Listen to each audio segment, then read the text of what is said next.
वित्त वर्ष 2024 में निजी बैंकों की ओर से कर्मचारियों को दिए जाने वाले ईसॉप्स में एकाएक उछाल देखने को मिला। इसकी बड़ी वजह क्या है? कर्मचारियों का नौकरी छोड़कर जाना। बड़ी संख्या में निजी बैंक के कर्मचारी नौकरी छोड़कर जा रहे हैं। इन्हीं कर्मचारियों को लुभाने के लिए वित्त वर्ष की शुरुआत से अब तक कई बड़े निजी बैंकों ने ईसॉप्स की घोषणा की। इसमें ICICI, HDFC, axis bank, Kotak Mahindra bank शामिल है। इससे पहले जनवरी से मार्च के दौरान भी अगर आप देखें तो बंधन बैंक, यस बैंक की तरफ से ईसॉप्स दिए गए थे। सर, ये नौकरी छोड़कर जा कहाँ रहे हैं? भारत की प्राइवेट बैंकिंग इंडस्ट्री में काफ़ी चर्न है और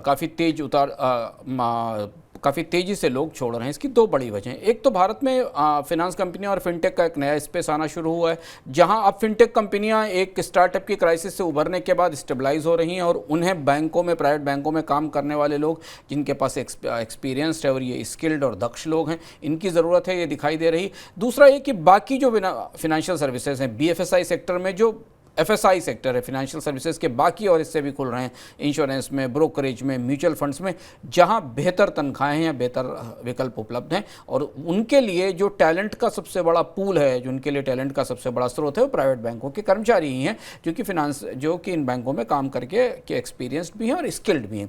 सरकारी बैंकों से हमें उतना एट्रिशन नहीं दिखाई देता, पर प्राइवेट बैंकों से जो नए बिजनेस फिनांस के वहाँ जा रहे हैं और इसलिए बैंकिंग कंपनियों को अब अपने कर्मचारियों को ईसॉप या इक्विटी ऑप्शंस देने पड़ रहे हैं।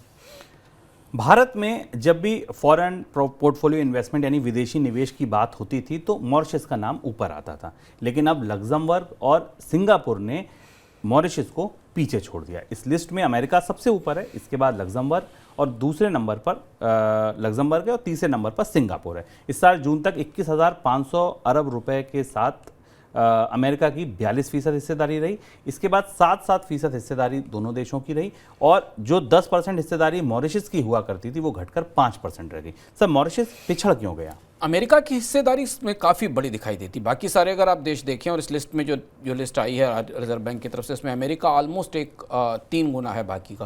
लेकिन मॉरिशस का इस सूची से बाहर निकलना एक महत्वपूर्ण घटनाक्रम, महत्वपूर्ण बदलाव है और इसे समझना ज़रूरी है कि मॉरिशस के साथ ऐसा क्यों हुआ। क्योंकि पिछले एक दशक तक भारत में विदेशी निवेश लाने का सबसे बड़ा जरिया मॉरिशस माना जाता था। भारत की मॉरिशस के साथ डबल टैक्स अवॉइडेंस ट्रीटी है। हुआ ये शुभम कि पिछले 4-5 सालों में मॉरिशस के टैक्स नियमों को लेकर दुनिया में बहुत सारे सवाल उठे।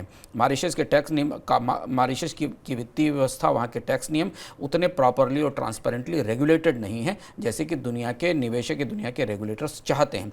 इनकी तुलना में यूरोप और सिंगापुर के बाजारों में रेगुलेशन और ट्रांसपेरेंसी ज़्यादा है।